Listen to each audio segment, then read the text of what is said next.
Hello friends, welcome to TrendTechGuide. Today I'll show you how to change username of account in Windows 10. So let's start. First of all, you can see I am here in my Windows. Now if I go to start and see this account over here, here is guest account. Now I want to change this name over here. To change that, first of all you need to do is go to start and search for control panel. You can see here is control panel. I'll click on this. Over here on user account, you can see change account type. Click on this and you will be asked to choose your account. For now, I'll choose this guest account.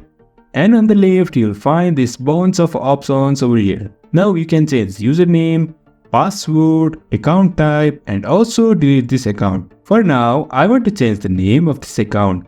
Now I'll click on this and over here we can add our name.